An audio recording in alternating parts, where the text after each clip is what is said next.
Estamos de regreso en Evas Urbanas, sí, ya llegando a nuestras finanzas personales con nuestra asesora de las Evas Urbanas, Elaine Miranda de Plata con Plática. ¿Cómo estás, Elaine? Bien, ¿y vos?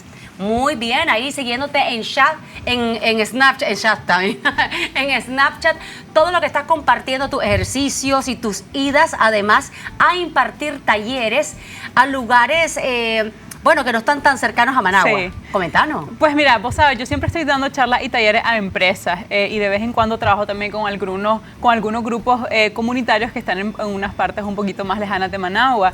Entonces, ahorita estoy trabajando con 2 grupos específicamente de mujeres. Uno queda en el crucero, en una comunidad bien adentro del crucero que se llama El Trapiche, que son unos videos que vos viste. Y también estoy trabajando con un grupo de mujeres en un lugar que se llama Los Campos en San Marcos. Entonces estamos viendo un poquito de finanzas personales y los 2 grupos de mujeres están formando unas pequeñas cooperativas, una son tejedoras y otras hacen como alhajas. Por ejemplo, esta pulsera me la regalaron ellas. Ay. Y entonces es como para enseñarles cómo pueden llevar un registro básico contable, qué pueden hacer después con ese dinero y que no sea nada más gastárselo o dárselo al marido, por ejemplo, y que ellas también puedan tomar sus propias decisiones. Me parece una labor extraordinaria la que está realizando Elaine, que incluso has estado en lugares más recónditos de Nicaragua, impartiendo tu valioso conocimiento en finanzas personales. Y en esta ocasión, ¿cómo manejamos la deuda de los nicaragüenses? ¿Hiciste un sondeo? Sí, hice un sondeo hace como un mes y medio, les dimos un par de semanas a las personas para que contestaran. Al final contestaron 631 personas e hicimos una serie de preguntas todas alrededor de la deuda. Entonces, el 87.5% de las personas que contestaron tenían al menos un tipo de deuda.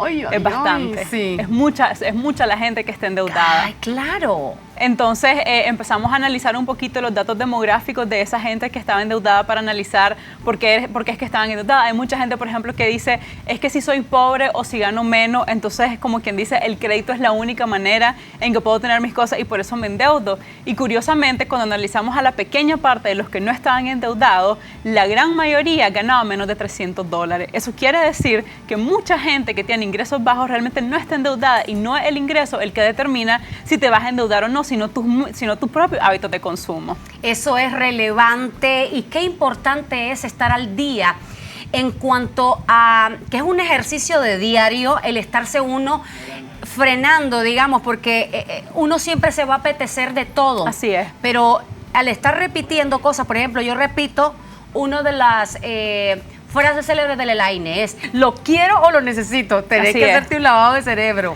Y realmente esa sola pregunta, que realmente es súper básica, puede hacer una gran diferencia entre que vos decidas comprar algo o no comprar algo, porque en el fondo de tu corazón vos sabes cuál es la respuesta. Entonces puede ser la diferencia entre que vos digas, me llevo algo innecesario o lo dejo. Pero volviendo al tema de las encuestas, a mí me pareció sumamente interesante ver que hay gente que no está endeudada, aunque sea un mínimo porcentaje, pero están ganando menos. Es decir, no es eso lo que lo está instando a endeudarse. Y algo que me llamó mucho la atención es que la gran mayoría de estas personas tenían un trabajo fijo en una empresa y el 70% no tenía hijos. Y te voy a decir por qué me llama la atención. En muchos de los talleres que yo he dado a las empresas, la gente me dice, yo no tenía deuda hasta que tuve hijos. Y yo de cierta manera sentía como que es culpar a los hijos, claro, ¿no? Claro. Por la deuda. Sí. Pero realmente creo que sí hace una diferencia, porque cuando empezamos a ver a los que sí están endeudados, el 55% tenía hijos.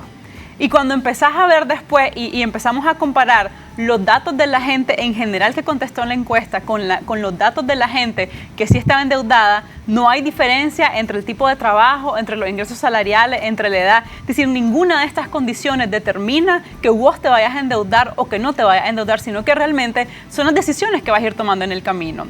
Y adivina cuál fue el tipo de deuda número 1 que tenían las personas. ¿Qué será? En salidas. No, pero el tipo de deuda... ¿Por las tarjetas de crédito? La tarjeta de crédito. El 61% era con tarjeta de crédito. Y después de la tarjeta de crédito, el 59% era con los préstamos personales. Entonces, estos 2 tipos de crédito son realmente deudas de consumo. Es decir, no es que estás invirtiendo en algo, no tienes un bien o una posición que respalde esa deuda. Simplemente son salidas, son compras, es ropa. Y cuando yo hablo con la gente me doy cuenta que realmente esas son las razones por las que nos estamos endeudando. Una consulta, esta encuesta, ¿cuántas mujeres y cuántos hombres? La gran mayoría eran mujeres. Había una proporción de 55% mujeres y 45% hombres. ¿Y en la proporción de los que están más endeudados? No hace ninguna diferencia. por igual gastamos lo mismo. Por igual gastamos lo mismo. Entonces, lo que pasa es que gastamos de diferente manera. Claro. Pero cuando vamos al monto y a la deuda, realmente cometemos los mismos errores. Otra parte importante es el porcentaje de nuestros ingresos que estamos dedicando al pago de nuestras deudas. Yo siempre digo que un límite sano de eso es el 30%. Es decir, que si vos ganas 100 pesos, no deberías de destinar más de 30 pesos al pago de tus deudas mensuales. Y el 56% de las personas que están endeudadas dedicaban más del 30%. Y un 40% más o menos dedicaba incluso más del 50% de su ingreso salarial para pagar las deudas. Entonces es un monto sumamente alto que lo que hace es que te dificulta realmente pagar y te cuesta también vivir. Entonces se convierte en un círculo vicioso porque empezás a prestar más para pagar las deudas que tenés y para poder continuar con tu ritmo de vida. Eso es terrible y lamentable, y por eso es que nosotros cuando andamos los fines de semana en las calles de Managua y de repente vemos, hay escasez en el país, pero vemos todos los lugares llenos. Así es. Todos los bares, los restaurantes, los centros comerciales están llenos, sobre todo cuando es la fecha de pago. Y eso también implica una mala administración del dinero porque en cuanto nos acaban de pagar, queremos ir a gastar inmediatamente. 5 días después ya no tenemos nada y empezamos a recurrir al crédito. Y un último dato que te quiero dar es que la mayoría de las personas se están endeudando a una edad muy joven, es decir, la primera deuda de la mayoría de la gente la adquirió cuando tenía entre 20 y 24 años. Es una edad sumamente joven. Creo que ese factor tiene un impacto entonces con cuándo vas a empezar a ahorrar o a dejar destinado. Es que yo estoy preocupada por la vejez. Yo también. Estoy preocupado también por cómo se llama lo del retiro. El retiro. Y entonces porque uno siempre lo ve lejano. Y principalmente cuando tenés 20 y 24 años. Así y es. entonces llega el día y estás sin nada. Sin nada y con deudas. Sí. Qué maravilla lo que nos has compartido. Creo que son verdaderamente datos sustanciales que usted puede ahondar un poco más y verlo en detalle en plataconplatica.com. En plataconplatica.com. Ahí están todos los posts de la Elaine Miranda y también sus videos, todo su material. Hasta en Snapchat estás reportando vos tus reflexiones. En Snapchat me gusta hablar del día a día, porque a veces es fácil decirte, Cris, no gastes el dinero que no tenés, pero ¿cómo haces para hacer eso en la vida real? Entonces en Snapchat me gusta ir diciendo cómo yo voy viviendo la vida y cómo voy tomando esas decisiones financieras importantes. Gracias, Elaine. Nos encanta que nos estés educando en cuanto al buen manejo de nuestras finanzas, que es un factor sin lugar a dudas fundamental. Muchas gracias siempre por la invitación. Vamos a ir a un corte comercial. Cuando regresemos, la ejecutiva, la empresaria del año, Claudia Neira, cuando regresemos.